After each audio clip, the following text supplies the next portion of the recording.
أشهد أن لا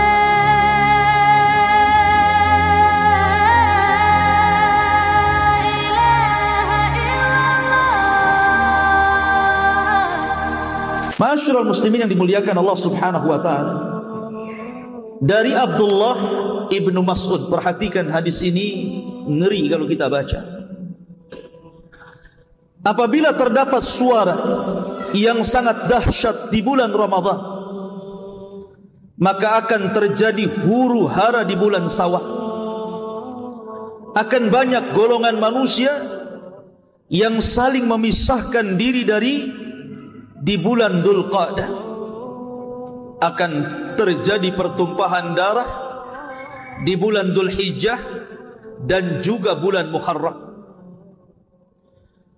Kemudian Rasul ditanya, apa yang harus dilakukan di bulan Muharram? Orang ini bertanya 3 kali. Maka Nabi SAW bersabda, sangat disayangkan sekali saat itu manusia akan saling membunuh dan sangat kacau keadaannya.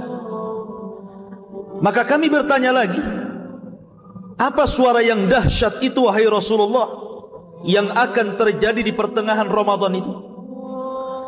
Maka Rasul mengatakan suara itu terjadi di pertengahan bulan Ramadan, bertepatan dengan malam Jumat, dan suara dahsyat ini akan membangunkan orang-orang yang sedang tidur, menjatuhkan orang-orang yang sedang berdiri, menjadikan para wanita-wanita terhempas dari kamar-kamar mereka.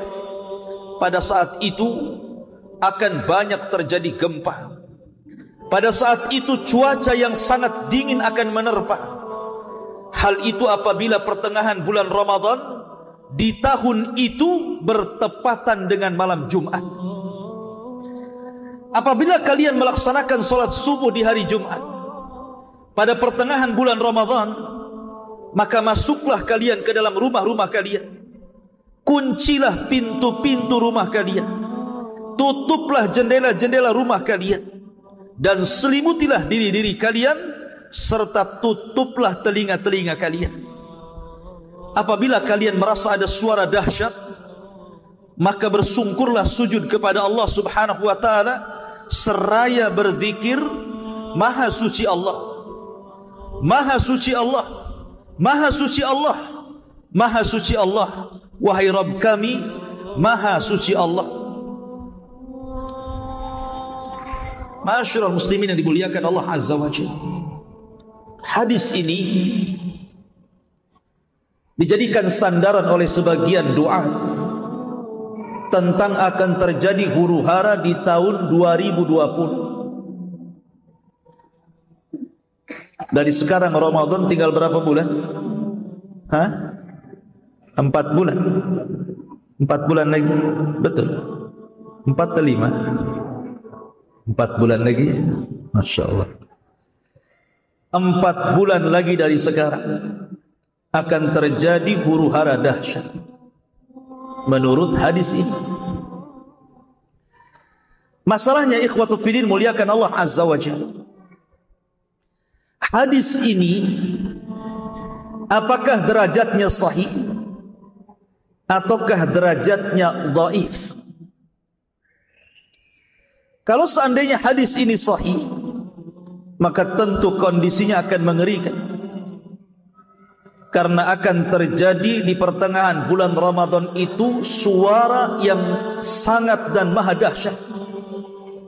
Karena dalam riwayat akan ada bintang berekor kemudian mengelilingi di langit, kemudian akan muncul meteor yang akan tertumpah ke permukaan bumi. Dari situ juga dijelaskan akan muncul dukhan. Selama 40 hari dukhan itu, asap tebal itu akan mengelilingi satu dunia. Dan ketika itu ilmu teknologi katanya sudah tidak akan berfungsi. Maka dari sekarang antum harus mengambil uang-uang antum sebelum ATM macet. Dari sekarang sudah harus mengumpulkan kurma dan makanan sebelum tidak ada yang jual kurma dan beras.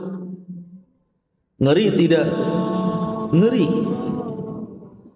Masalahnya ikhwatu fiddin, hadis ini memang banyak beberapa redaksi yang mirip. Di antaranya hadis Abu Hurairah radhiyallahu an. Kemudian juga hadis dari Fairuz Ad-Dailami juga kurang lebih seperti ini redaksi. Bahwa di tengah pertengahan bulan Ramadan hari Jumat akan terjadi huru-hara yang luar biasa, dan itu akan berkepanjangan sampai bulan Dzulhijjah. Bulan Dzulhijjah itu bulan orang naik haji. Bahkan di bulan Muharramnya itu akan terjadi pembunuhan yang luar biasa. Mekah ini akan bertumpah darah katanya. Kira-kira nih mau haji tahun ini mikir atau mikir? Ma'asyiral muslimin yang dimuliakan Allah Azza wa Jalla, hadis ini tidak benar. Disebutkan oleh Al-Imam Az-Zahabi rahimahullahu taala, hadis ini adalah hadis maudhu. Apa arti maudhu? Palsu. Dan juga Imam Ibnu Jauzi mengomentari juga hadis yang redaksinya sama tapi dari jalur Abu Hurairah. Itu pun dikatakan haditsun maudhu'un an Rasulillah. Kata Ibnu Jauzi, hadis itu maudhu, palsu, mengatasnamakan kepada Nabi sallallahu alaihi wasallam. Kemudian juga dikatakan oleh Al-Uqaili rahimahullahu ta'ala, seorang pakar hadis, dia mengatakan laisa li hadzal hadis aslun an thiqatin wala min wajhin sabitin. Kata Imam Al-Uqaili, hadis ini tidak ada asalnya dari seorang perawi yang dianggap terpercaya, bahkan dari segi yang tetap pun tidak ada sumbernya hadis ini. Bahkan dikatakan oleh Imam Hakim sahibul Mustadrak, huwa hadithun gharibul matan, hadis ini aneh matannya. Ma'asyiral muslimin yang dimuliakan Allah, bahkan Syekh bin Baz rahimahullahu ta'ala juga mengomentari hadis ini dan mengatakan bahwa hadis ini adalah hadis yang batil. Dan Syekh Albani juga mengatakan hadis ini maudhu, palsu. Kalau sudah tahu derajat hadis ini, mestinya siapapun yang menceritakan tentang hadis ini kan harus menceritakan tentang derajat hadis, kan gitu. Jangan disampaikan begitu saja. Sebab kalau disampaikan begitu saja, ini akan mengkhawatirkan manusia. Bayangkan coba, sebentar lagi akan terjadi api yang akan menyala di mana-mana akibat meteor yang jatuh ke bumi. Kemudian akan terjadi kepulan asap yang menjadi duhan yang akan meliputi satu dunia, dan itu 40 hari. Kemudian akan terjadi pembunuhan di musim haji. Kemudian ditakut-takuti teknologi akan mati. Coba kalau teknologi mati, ikhwatu fiddin, kita ini setiap hari dihadapkan kepada teknologi kan? Sekarang dokter-dokter di rumah sakit itu pakai apa? Alatnya pakai teknologi. Tukang ojek saja jadi Gojek ya, pakai teknologi juga. Jadi semua bank-bank itu pakai teknologi, ATM pakai teknologi, semua pakai teknologi. Nah kalau sebentar lagi tidak ada teknologi, apa enggak pusing manusia itu? Maka kalau seandainya betul-betul hadis ini sahih, ya memang sangat mengkhawatirkan. Sudah kewajiban kita untuk persiapan kan begitu. Tapi rupanya hadis ini maudhu. Hadis ini maudhu, palsu. Jangan pernah disebar kecuali antum menyebutkan derajatnya. Hadis ini dhaif, hadis ini sahih, hadis ini hasan, gak apa-apa.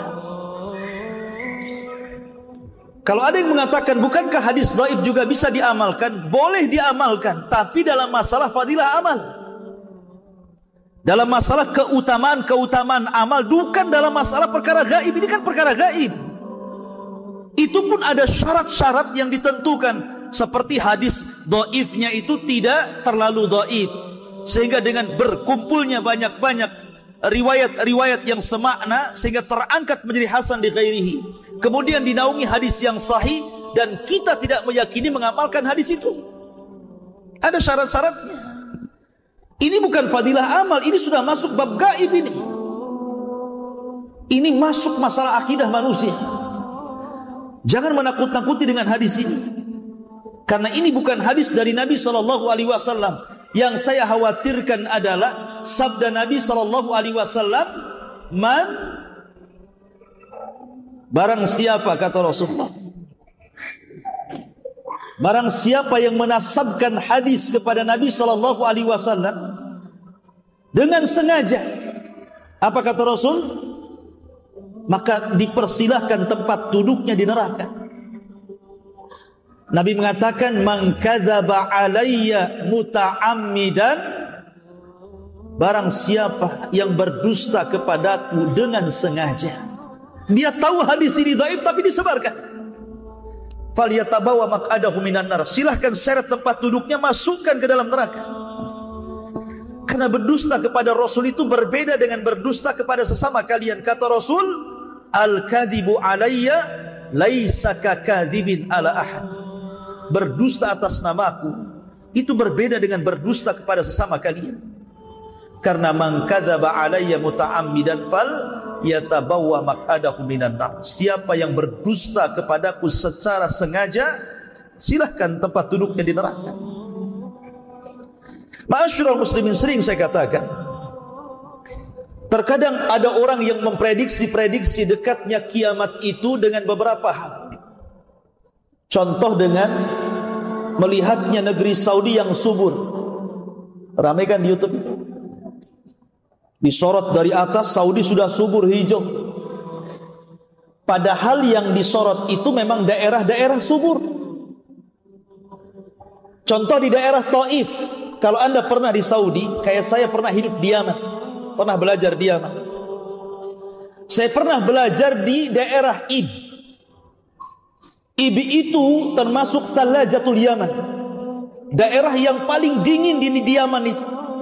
Itu hijau. Di situ banyak kebun-kebun qat, daun-daun narkoba, kalau di kita ini ganja. Di sana namanya qat. Ya. Bahkan saya pernah hidup di Ma'rib, belajar di sana. Ma'rib itu gersang, tetapi bisa jadi subur dengan perairan. Di situ ada kebun jeruk, terkadang setahun sekali ada ditanami padi gandum karena diairi. Padang pasir disulap menjadi kebun gandum. Hijau, tapi sesaat saja gitu ya. Lah di Saudi itu, kalau di Taif itu memang dingin daerahnya. 10 tahun yang silam sudah hijau daerahnya. Jangan yang disuting daerah Taif, coba daerah yang lain yang gersang-gersang itu. Loh, kalau yang disorot daerah Taif memang daerah dingin, ya memang hijau di situ kan, begitu ya. Ya memang dari 10 tahun pun sudah subur daerah situ. Kenapa enggak 10 tahun yang silam mengatakan Imam Mahdi akan datang, Dukhon akan datang, dan begitu seterusnya, kan begitu? Kenapa baru sekarang? Ya. Nah, dari sini ma'asyiral muslimin yang dimuliakan Allah Azza wa Jalla, kita harus dudukkan sebenarnya secara ilmiah. Kita yakin kiamat akan datang dan kita perlu persiapan. Karena ketika seorang Arab Baduy datang kepada Rasulullah bertanya, ya Rasulullah, mata sa'ah, Rasul kapan kiamat? Rasul tidak mau jawab sampai 3 kali. Sampai Nabi SAW mengatakan, wa ma'a'dadta laha. Kok ini tanya kiamat, emang apa yang kau persiapkan?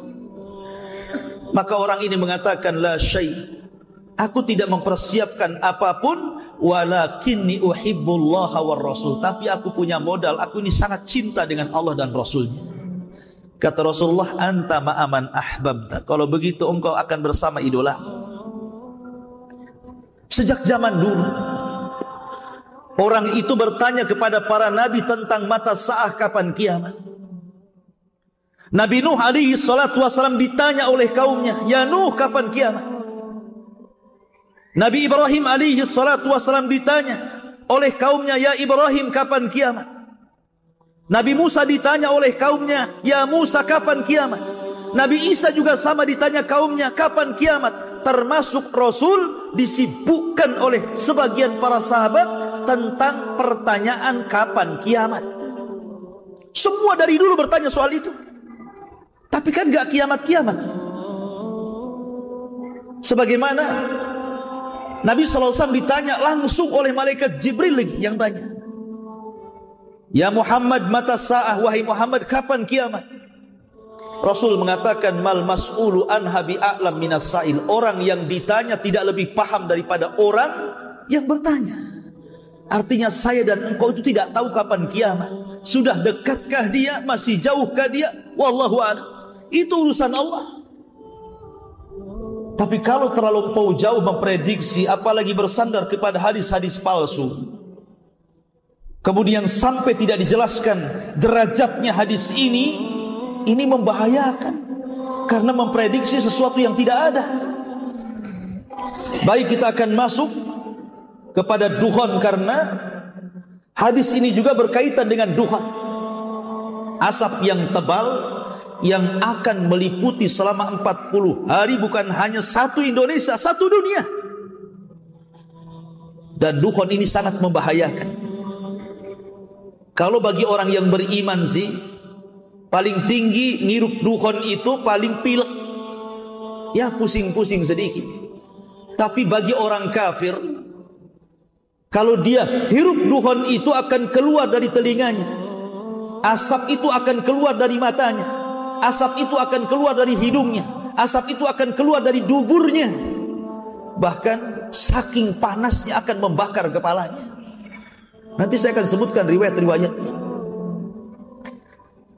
Lah ikhwatu fiddin, dukhon ini bukan main-main. Ini termasuk alamah kiamat kubro, tanda-tanda kiamat besar, bukan tanda-tanda kiamat kecil. Kalau seandainya diprediksi kemudian Ramadan tahun ini kemudian akan terjadi dukhon, ingat, tanda-tanda kiamat besar itu kalau sudah datang tidak bisa dihentikan, tidak akan bisa dihentikan, dan akan terus seperti itu sampai kiamat dibangkitkan.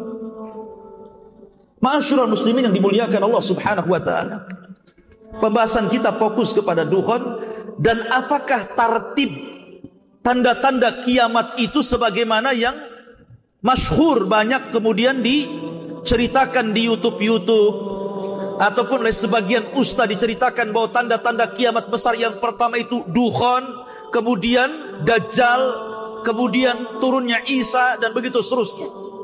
Kita akan jelaskan di sini sebenarnya tartibnya seperti apa.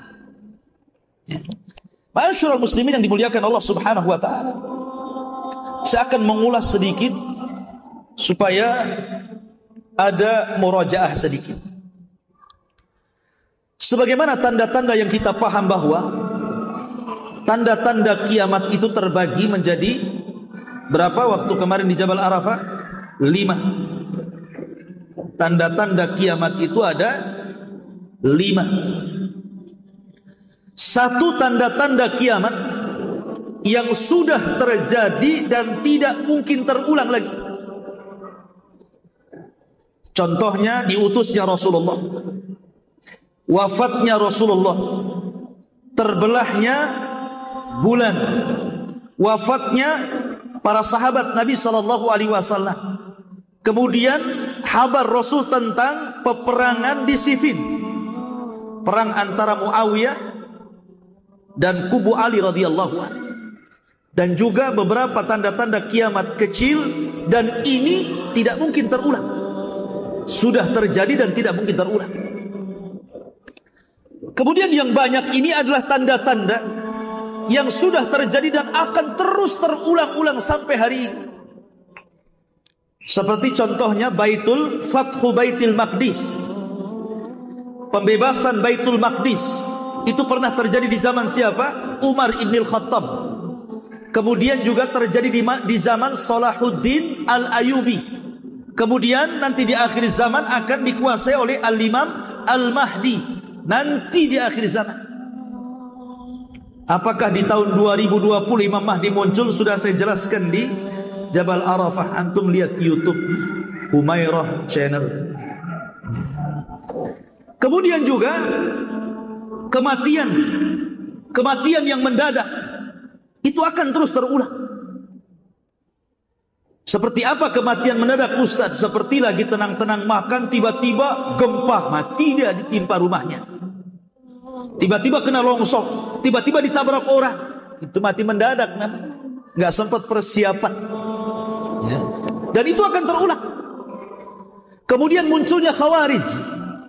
Sejak zaman terbunuhnya Utsman, kemudian muncul melembaga di zaman Ali radhiyallahu an. Khawarij itu akan ada sampai hari ini. Bahkan Rasul mengatakan yang terakhir Khawarij itu akan mengikuti Dajjal. Dan itu akan terus terulang. Kemudian juga banyaknya peperangan, pembunuhan sesama kaum muslimin. Gara-gara perkara kecil bunuh-bunuhan. Bahkan yang lebih sadis ada anak membunuh orang tua atau sebaliknya. Padahal dia muslim atau muslimah. Kemudian juga diaul amanah, hilangnya amanah. Kemudian juga anak yang durhaka dengan orang tua. Kemudian orang berlomba-lomba membangun bangunan tinggi-tinggi. Kemudian juga jeleknya perekonomian. Kemudian persaksian palsu. Kemudian banyaknya orang bakhil. Kemudian diangkatnya ilmu sedikit demi sedikit. Kemudian juga seorang istri ataupun seorang suami yang durhaka kepada orang tua karena istrinya. Itu alamat kiamat juga. Suami durhaka sama orang tuanya gara-gara istrinya. Ya. Kemudian juga termasuk dihalalkannya zina, dihalalkannya sutra untuk laki-laki. Kemudian juga masjid dimegah-megahkan tapi kosong. Kemudian menara ditinggi-tinggikan, mushaf mulai ditinggalkan. Kemudian juga banyaknya orang yang hafal Quran tapi ahli fikih sedikit, para ulama sedikit. Termasuk juga ketika para pemimpin dipegang oleh orang-orang jahil. Kemudian dekatnya zaman. Tahu-tahu sore, tahu-tahu siang, tahu-tahu pagi, tahu-tahu ngaca dah tua. Itu kan karena cepat zaman itu. Ya. Kemudian juga terlalu dekatnya pasar. Sekarang kalau antum ke pasar tidak perlu ke pasar. Mau pesan apa? Pizza di rumah. Sudah ada aplikasinya, datang tuh tinggal bayar. Ya. Ini terjadi perang nih di luar. Ini rame banget. Ya. Kemudian juga banyaknya dusta, banyaknya gempa, kemudian juga banyaknya gerhana, kemudian banyaknya perempuan, perempuan menyerupai laki-laki, laki-laki menyerupai perempuan, dan banyaknya fitnah di mana-mana. Ini tanda-tanda akan terulang-ulang tuh yang seperti ini. Kemudian yang ketiga, ada alamat yang belum terjadi. Dan itu mendekati kepada kiamat besar. Mendekati kepada tanda-tanda kiamat besar. Seperti contohnya apa? Munculnya Imam Mahdi.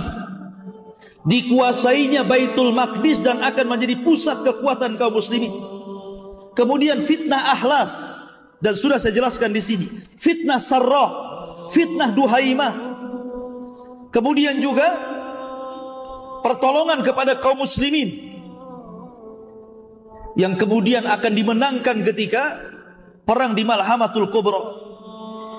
Termasuk juga pohon, batu akan bicara, bertasbih. Dan ini belum terjadi dan nanti akan terjadi. Kemudian yang keempat, ataupun seperti Malhamatul Kubra, itu pun tanda-tanda kiamat. Kemudian juga manusia kembali ke panah, ke pedang, ke tombak, gitu ya. Kemudian juga kembalinya khilafah nubuah di tangan Al-Mahdi, itu juga tanda-tanda kiamat. Termasuk juga kembalinya orang Arab menyembah berhala. termasuk juga disebutkan oleh sebagian para ulama di mana seseorang sudah susah untuk bersedekah. Lah ini tanda-tanda kiamat belum terjadi. Kalau susah bersedekah, banyak orang penerima sedekah ya. Yang sedekah sekarang yang enggak ada. Ada tanda-tanda kiamat kecil itu, dia berada di tengah-tengah tanda-tanda kiamat besar. Dan itu yang keempat. Seperti penghancuran Ka'bah yang sudah saya sebutkan oleh siapa? Dzu Suwaiqataini, seorang laki-laki dari Ethiopia. Ataupun diangkatnya Al-Quran, diangkatnya mushaf dari dada-dada dan dari tulisan. Bahkan Rasul mengatakan nanti akan ada satu malam Al-Quran akan diangkat tulisannya dan hafalannya, sehingga baca Quran hilang tulisannya, ngapal Quran hilang hafalannya. Kemudian Islam akan hilang dan tinggal namanya. Kemudian juga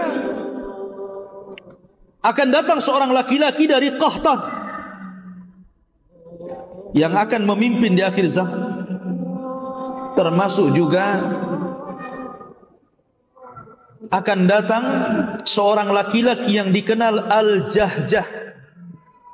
Dan itu tanda-tanda kiamat kecil di antara tanda-tanda kiamat besar. Adapun tanda-tanda kiamat besar sudah ma'ruf, nanti saya akan sebutkan urutannya. Baik, kita masuk pada permasalahan kita. Dukhan. Apa itu dukhan? Di dalam Al-Quranul Karim antum bisa baca di dalam surah Dukhan. Surah Dukhan ayat yang ke-10 sampai 16. Allah Subhanahu wa taala berfirman, "Fartaqib yauma ta'tis sama bidukhanin mubin. Yaghshan nas, hadza adzabun alim. Rabbana kshif anna al-adzaba inna mu'minin. Anna lahumudz dzikra wa qad ja'ahum rasulun amin. Thumma tawalla anhu wa qalu mu'allamun majnun. Inna kashiful adzab qalilan innakum a'idun." Allah Subhanahu wa taala berfirman kepada Rasulullah, "Fartaqib, tunggulah wahai Muhammad pada hari di mana langit akan dipenuhi dengan asap yang sangat tebal yang akan meliputi manusia, dan inilah azab yang sangat pedih." Kemudian mereka pun berdoa agar azab itu dihilangkan. "Ya Rabb, hilangkan azab itu dari kami dan kami akan beriman." Kemudian Allah mengatakan, "Anna lahumudz dzikra wa qad ja'ahum rasulun amin." Bagaimana mungkin menerima peringatan padahal sebelumnya telah datang seorang rasul yang amanah kepada mereka. Kemudian mereka pun berpaling dan mengatakan bahwa rasul itu adalah orang gila. Maka Allah mengatakan, "Sesungguhnya kami yang telah menghilangkan azab, tapi kembali kalian menjadi ingkar. Yauma nabshitul tishul batshatal kubra inna muntakimun." Kami akan menghantam mereka dan kami akan membalas dengan balasan yang setimpal. Ikhwatu fiddin, surah Dukhan ini adalah dalil dari Al-Quran tentang adanya asap. Adapun dalam hadis Nabi SAW banyak sekali. Di antaranya adalah hadis Abu Hurairah radhiyallahu anhu. Nabi SAW bersabda, "Badiru bil a'mali sittan." Segeralah kalian beramal sebelum datang 6 perkara. Yang pertama, tulu'us syamsi min maghribiha, terbitnya matahari dari arah barat. Yang kedua, dukhan. Nah, di sini disebutkan dukhan. Yang ketiga, dajjal. Yang keempat, dabbah, binatang yang melata yang bisa bicara, ataupun sesuatu yang khusus ataupun yang umum bagi kalian. Kemudian hadis yang kedua, hadis Hudzaifah. Suatu ketika para sahabat sedang bincang-bincang tentang kiamat.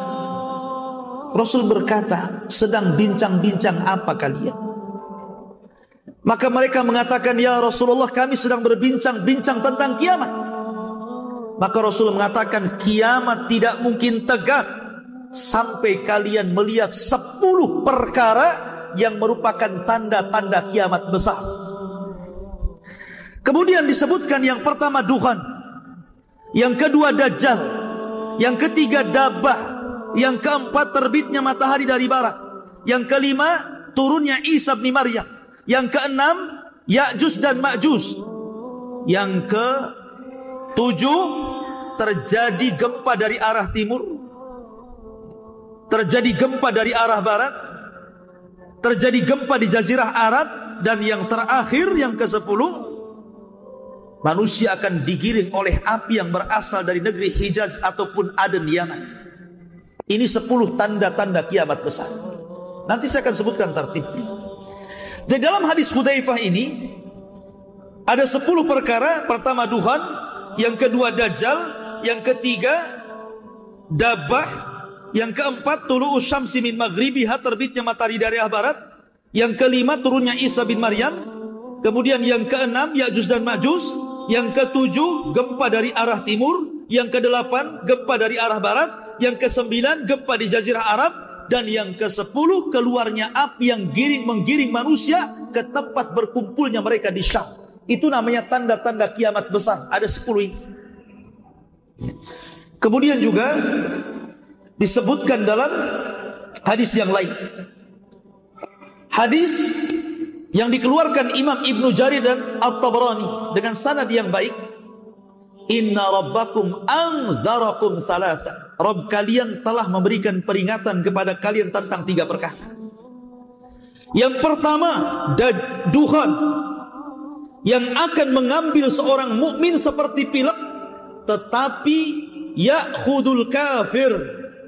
Kalau sampai kemudian dukhan ini mengenai orang kafir, fayantafihu, kemudian dihirup dia, yakhruj min kulli masma'in minhu, maka akan keluar asap dari telinga-telinga mereka. Dalam riwayat dari hidung mereka, dari mata mereka, bahkan dalam riwayat dari dubur mereka. Bahkan dalam riwayat bahwa apabila asap itu melanda mereka, maka kepala-kepala mereka akan terbakar. Sampai sedemikian. Dan tidak perlu saya sebutkan semua hadis-hadisnya. Kemudian sekarang apa sih dukhan itu? Apa sih makna dukhan itu? Dukhan itu dalam bahasa Arab artinya adalah kalau ada kayu yang dibakar kemudian asap yang mengepul ke atas, itu namanya dukhan. Makanya orang yang merokok disebut tadkhin. Dilarang merokok artinya mamnu'ut tadkhin. Ya. Itu secara bahasa. Ataupun orang Arab mengatakan kalau ada debu yang naik ke langit, maka mereka mengistilahkan dengan kalimat dukhan. Itu secara bahasa.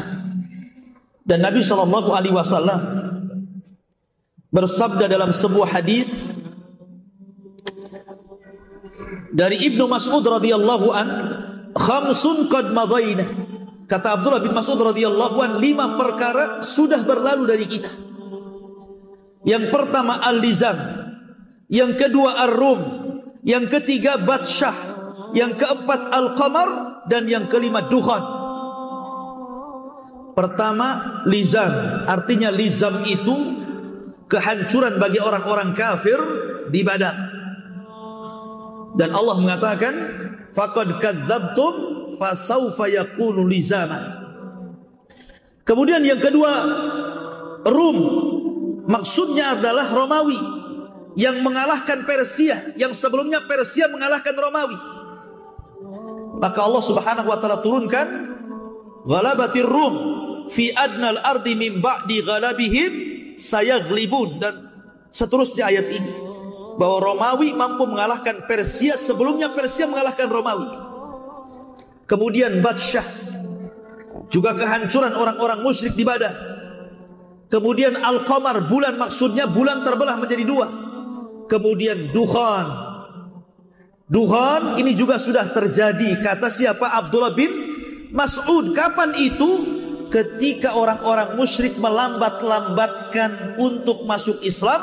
Kemudian Rasul berdoa, ya Allah, timpakan kepada mereka pacaklik selama 7 tahun seperti pacaklik Yusuf. Akhirnya betul-betul ditimpakan pacaklik. Maka datang Abu Sufyan kepada Rasulullah supaya berdoa kepada Allah dan supaya Allah mengangkat pacaklik itu. Saking tidak adanya makanan, saking tidak adanya minuman, sebagian mereka hampir mati kelaparan.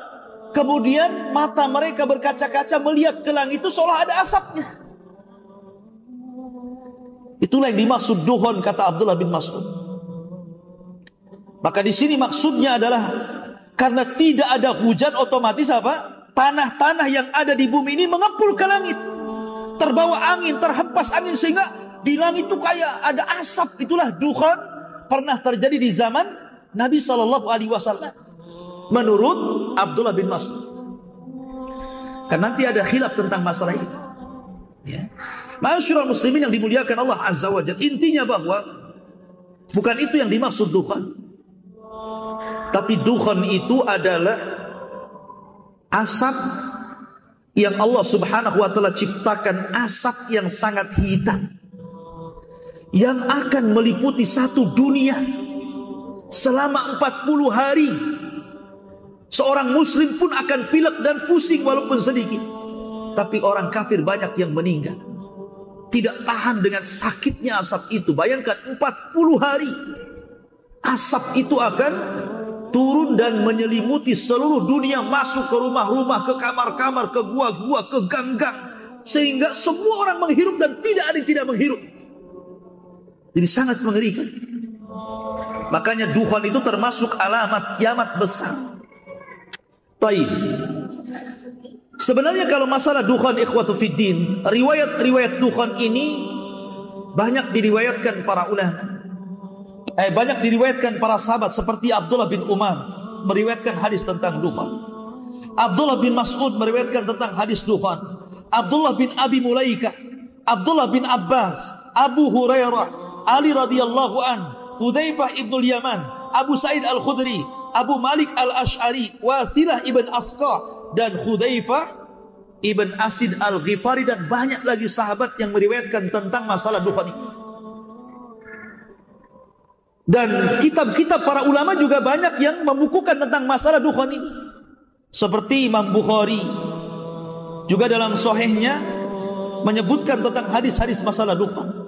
Imam Muslim termasuk juga menyebutkan di dalam kitabnya bab tentang Kitabul Fitan wa Asrati Sa'a, itu menyebutkan hadis tentang masalah duhon.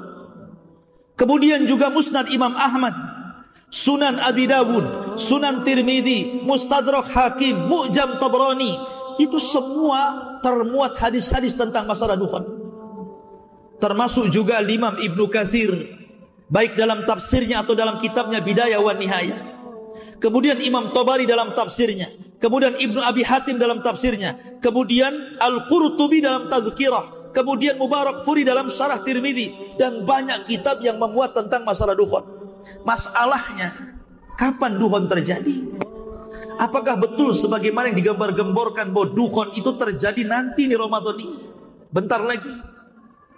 Dan apakah memang tartibnya seperti itu? Duhon, kemudian Dajjal, kemudian turunnya Isa bin Maryam, dan begitu seterusnya.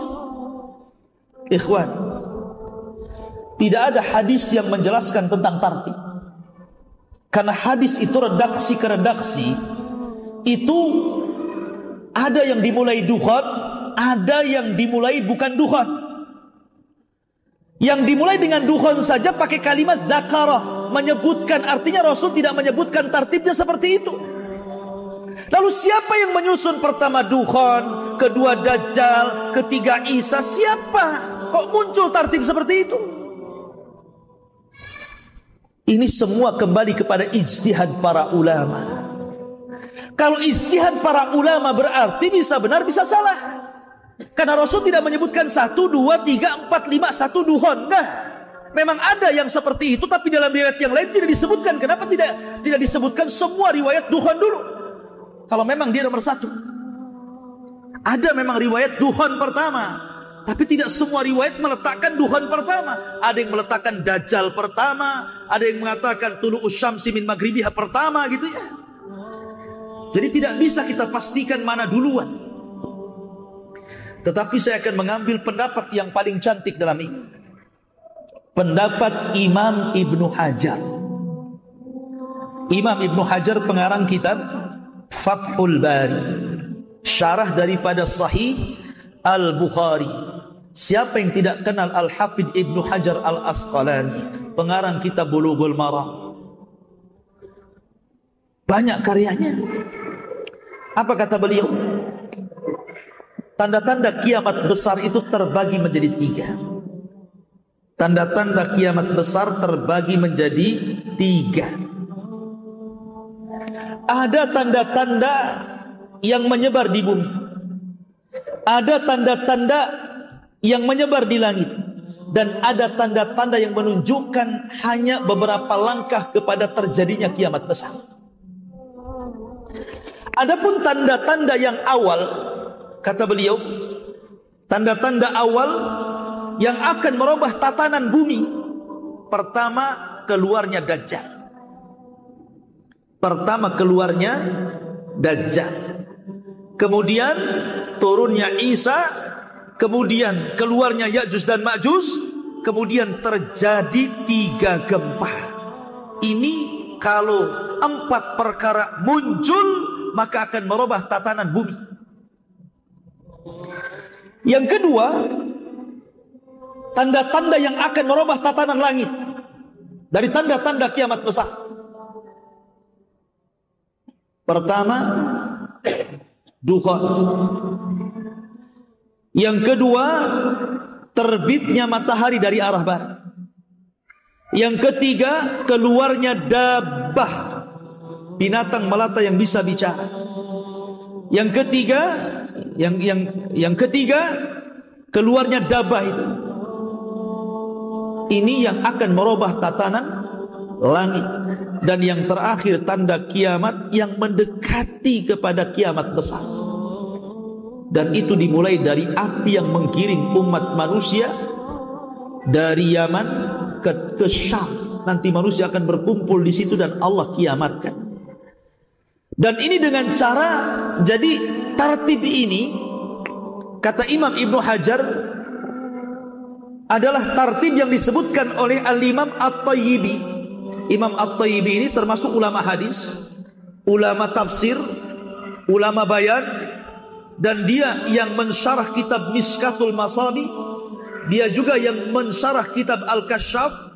Dia juga memiliki khulasah dalam usulul hadis. Memang ulama besar. Dan itu disebutkan oleh Al-Imam Ibnu Hajar rahimahullah ta'ala. Jadi posisi dukhon itu di tengah, bukan di awal. Jadi kalau kita urut, Dajjal dulu, kemudian turunnya Isa, kemudian keluarnya Ya'juj dan Ma'juj, kemudian gempa dari arah barat, gempa dari arah timur, gempa dari jazirah Arab, baru kemudian dukhon. Setelah itu terbitnya matahari dari arah barat. Setelah itu keluar dabbah, dan yang terakhir api yang menggiring manusia sampai ke Syam. Begitu tartibnya. Kenapa jadi dukhon dulu? Ini tartib ulama. Lah yang ini saja ijtihad ulama ini.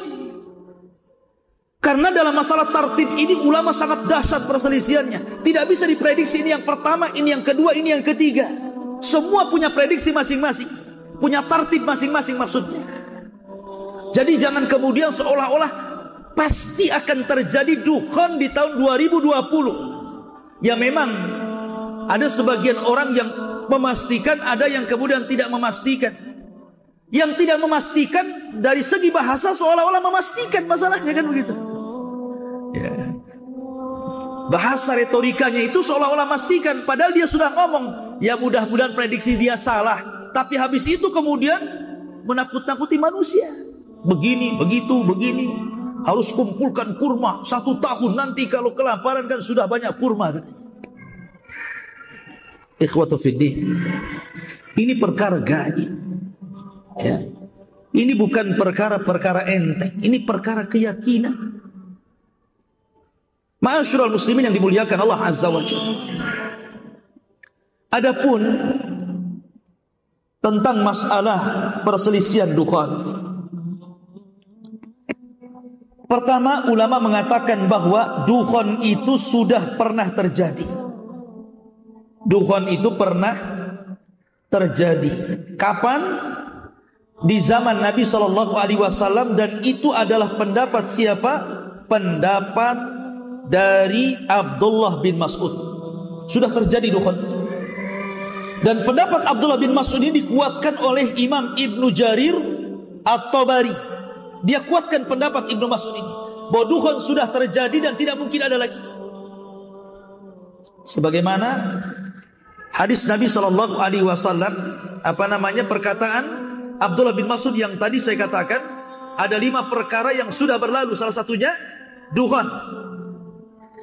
Kemudian pendapat yang kedua, dan ini pendapat kebanyakan atau mayoritas para ulama salafan wa khalafan, baik ulama salaf atau ulama yang khalaf yang sekarang, seperti dahulu Ali bin Abi Thalib, kemudian Abdullah bin Abbas, kemudian Abu Sa'id Al-Khudri, dan ini juga dikuatkan oleh Al-Hafidh Ibnu Katsir.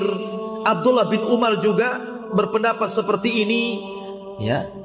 Dukhan itu kata mereka, anna dukhan huwa minal ayatil muntadharah allati lam ta'ti ba'd. Dukhan itu adalah tanda-tanda dari tanda-tanda kiamat besar yang belum terjadi. Kapan terjadinya? Nanti sebelum matahari terbit dari arah barat, bukan dari permulaan.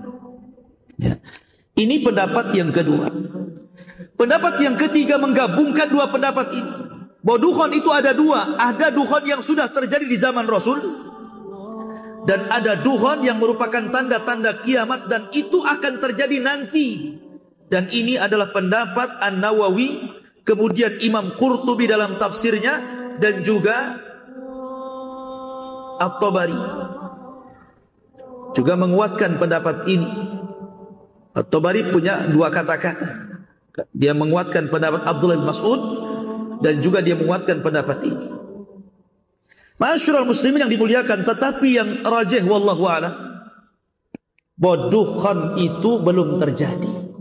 Kali ini maksud tanda-tanda kiamat besar belum terjadi. Baik, kita akan bercerita tentang tartib dari tanda-tanda kiamat. Pertama, tanda-tanda kiamat dimulai dari munculnya Dajjal.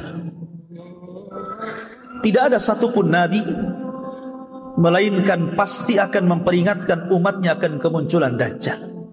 Karena fitnah Dajjal ini fitnah yang bukan fitnah biasa, tapi fitnah luar biasa. Memfitnah setiap agama manusia. Awalnya mengaku nabi dan akhirnya mengaku Tuhan. Dan sebagian besar manusia menjadi pengikut Dajjal, terutama kaum wanita. Bagaimana tidak? Sebelum kedatangan Dajjal akan terjadi 3 tahun kekeringan.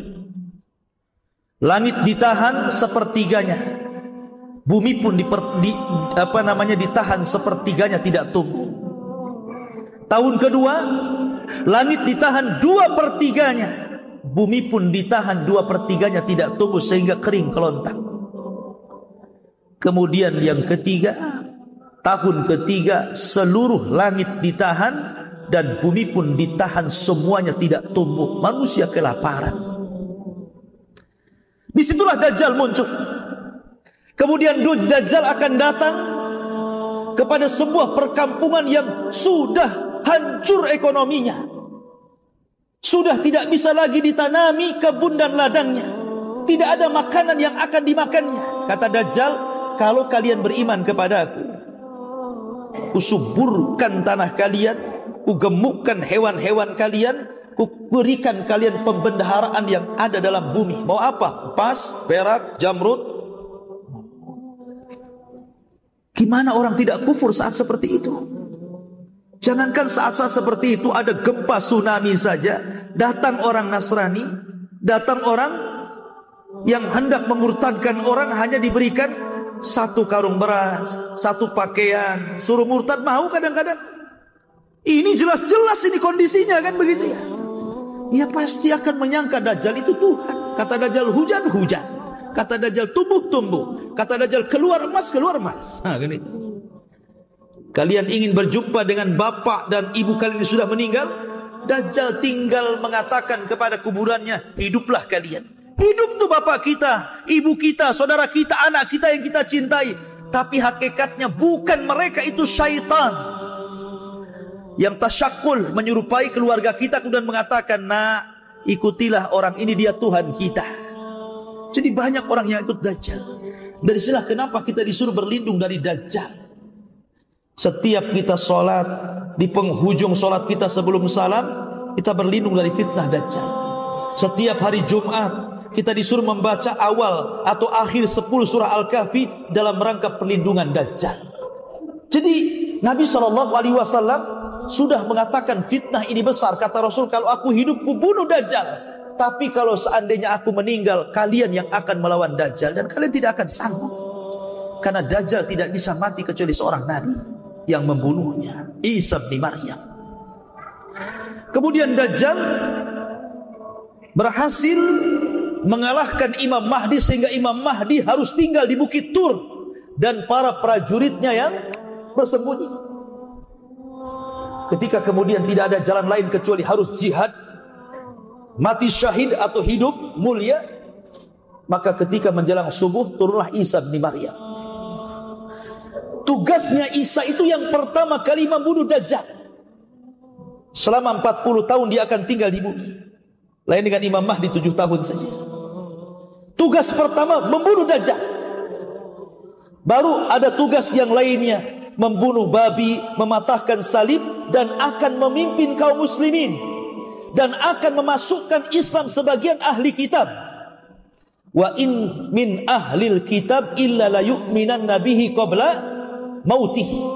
Dan sebagian ahli kitab itu akan beriman kepada Islam sebelum kematian Isa. Dan Isa akan memimpin kaum muslimin setelah meninggalnya Imam Mahdi. Ketika di zaman Isa inilah, belum lagi Isa wafat, Allah kemudian hancurkan benteng yang dibangun oleh Dzulqarnain.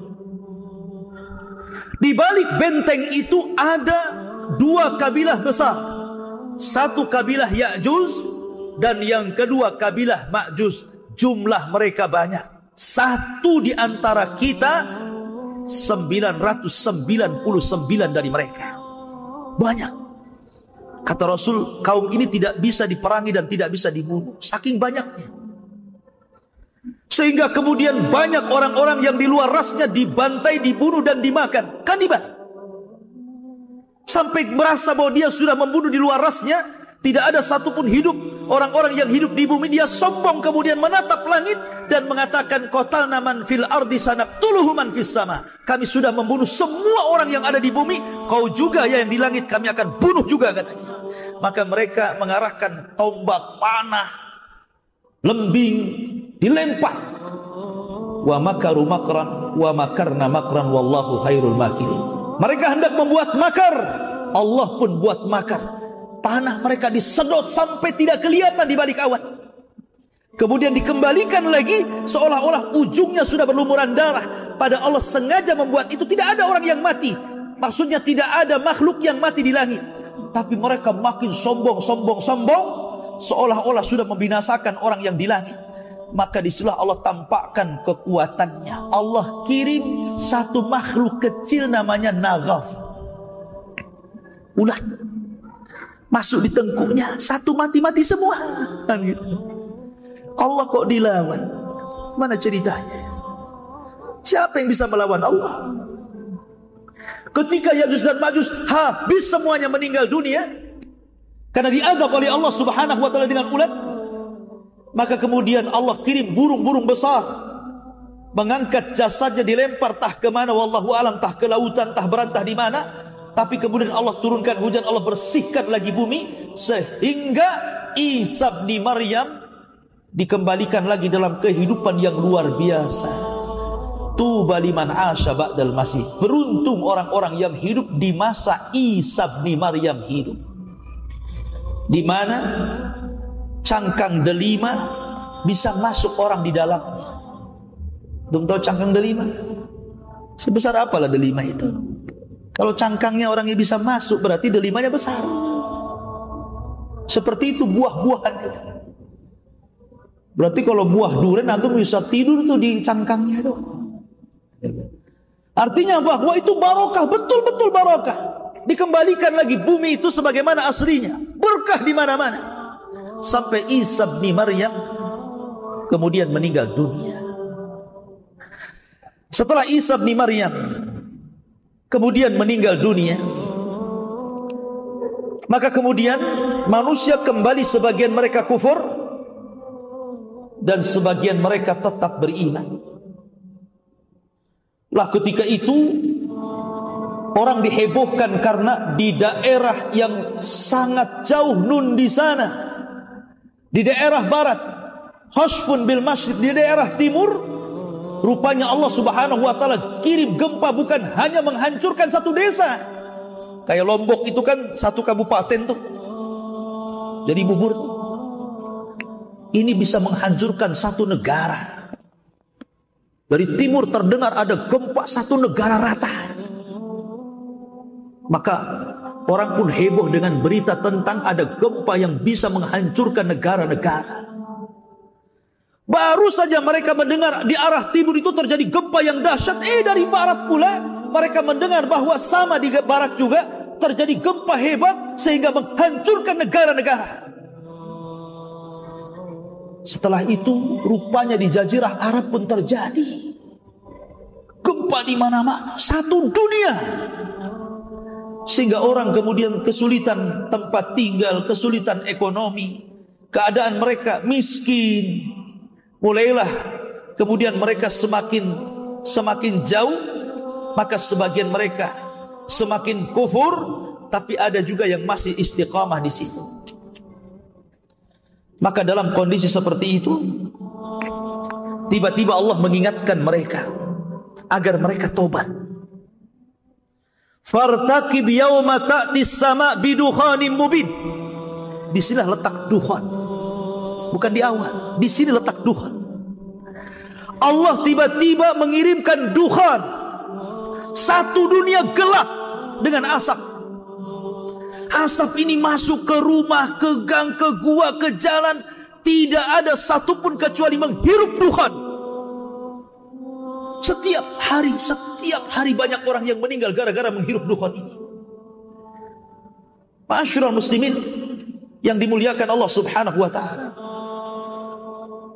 Akhirnya mereka pun mulai sadar, mereka sudah jauh dari Allah Azza wa Jalla. Mereka berdoa, Rabbana kshif anna al-adzab, inna mu'minun. Ya Allah, ini orang-orang yang ahli maksiat ini berdoa, ya Allah, angkatlah azab ini, angkatlah asap ini, kami berjanji akan beriman. Ya. Akhirnya Allah Subhanahu wa taala pun mengangkat azab itu, hanya 40 hari saja dukhan itu. Tapi sudah banyak orang mati, sudah banyak terbakar kepalanya, terpanggang seperti kepala ikan. Ya. Maka ketika dukhan, sebenarnya dukhan itu alamat terakhir bagi orang yang ingin bertobat. Karena setelah ini akan muncul alamat di mana orang sudah tidak diterima lagi tobatnya. Harusnya ketika dukhan itu dihilangkan Allah Subhanahu wa taala, yang tadinya berzina berhenti berzina, yang tadinya minum khamar berhenti minum khamar, yang tadinya nyembah berhala, berhalanya dibuang, bertobat kepada Allah Subhanahu wa taala. Setelah hilang azabnya, kufur lagi sebagian orang itu. Maka ketika di malam hari yang sangat dingin, semua manusia tidur. Ketika datang di waktu subuh, orang-orang yang beriman bangun sebagaimana kebiasaan mereka sholat subuh. Tapi orang-orang kafir munafik terlelap tidur. Baru mereka terbangun di jam-jam yang sudah lewat sholat subuh. Tapi langit masih gelap, seperti gerhana matahari total. Ditunggu sampai duhur, tidak ada juga matahari muncul. Ditunggu sampai asar, tidak muncul juga. Ditunggu sampai maghrib, tiba-tiba matahari harusnya tenggelam, tiba-tiba muncul dari arah barat. Di sini Allah Subhanahu wa taala menutup pintu taubat. Yauma ya'ti ba'du ayati rabbi. Pada hari di mana nanti akan datang tanda-tanda kuasa Allah Subhanahu wa taala, maka tidak akan bermanfaat lagi. La yanfa'u nafsun iman. Maka jiwa tidak lagi bermanfaat keimanan sama sekali. Baik yang sebelumnya tidak beriman atau sudah beriman tapi belum beramal soleh, kata Allah, tidak bermanfaat lagi. Kalau sudah terbit matahari dan ada yang mengatakan 1 hari, ada yang mengatakan 2 hari, ada yang mengatakan 3 hari, maka semua manusia menangis. Kenapa menangis? Para dai berhenti berdakwah, para ustaz berhenti mengajar, orang-orang yang minum khamr berhenti mabuk, orang yang berzina berhenti berzina. Karena mereka tahu apapun yang mereka lakukan, sekalipun mereka taubatan nasuha sesuai dengan syarat-syarat taubat, tidak bermanfaat keimanan mereka di hadapan Allah. Ketika itulah selang 1-2 hari muncul binatang yang disebut dengan dabatun minal ard. Binatang besar, dalam hadis dhaif, membawa tongkat dan stempel Sulaiman. Tongkat Nabi Musa dan stempel Sulaiman. Kalau tongkat Nabi Musa dipukulkan kepada orang kafir, di hidungnya gosong dia. Kalau stempel Sulaiman di stempel di dahinya, bercahaya dia. Hadis ini dhaif. Ya. Kemudian setelah itu manusia terbedakan mana mukmin mana kafir. Quran diangkat, Islam tinggal namanya. Tidak ada yang mengenal syariat Islam, tidak salat, tidak zakat. Mereka mengucapkan la ilaha illallah pun karena mendengar bapak moyang mereka mengucapkan kalimat itu. Ketika sudah tidak ada salat, tidak ada haji, tidak ada apa-apa, apa yang diharapkan di dunia ini? Maka setelah itu apa yang terjadi? Maka tiba-tiba Allah kirim api dari arah Aden atau Hijaz, yang kalau di malam hari api terdiam, tapi di siang hari api itu menggiring sampai manusia tepat berdiri semua di padang yang disebut dengan Syam. Syam, negeri di mana manusia akan berkumpul di situ. Ketika itulah Rasul mengatakan la taqumus sa'ah illa ala syiraril khalqi. Tidak tegak hari kiamat kecuali akan ditimpakan kepada manusia yang paling buruk. Karena sebelum ini terjadi, Allah akan kirimkan angin. Angin yang sangat dingin yang akan menerpa ketiak-ketiak orang-orang yang walaupun dalam hatinya memiliki sebiji dzarah keimanan, meninggal. Sehingga orang-orang yang beriman tidak pernah merasakan tiupan sangkakala pertama Israfil. Yang akan merasakan tiupan sangkakala Israfil itu adalah orang-orang kafir. Dan yang pertama kali mendengar tiupan itu adalah seorang laki-laki yang sedang memperbaiki bak minum untuk untanya. Tiba-tiba jatuh mati, disusul dengan orang yang di pasar, di jalan-jalan, kemudian di rumah-rumah. Bayangkan satu malaikat, kekuatannya sama, bahkan melebihi seluruh manusia dan seluruh jin. Kalau seluruh manusia dikumpulkan, dihidupkan kembali, seluruh jin dihidupkan kembali, kemudian kekuatan mereka dibandingkan dengan satu malaikat Israfil, maka malaikat Israfil jauh lebih kuat daripada kekuatan seluruh manusia dan jin. Sekali tiup, hancur, mati semua manusia, bahkan malaikat. Makanya Nabi SAW pernah tidak enak minum, tidak enak makan. Ditanya kenapa Rasul? Kata Rasul, bagaimana aku akan enak makan, tidur, sementara aku memikirkan Israfil sudah siap meniupkan trompetnya, memandang matanya ke arah, siap diperintah Allah Subhanahu wa taala.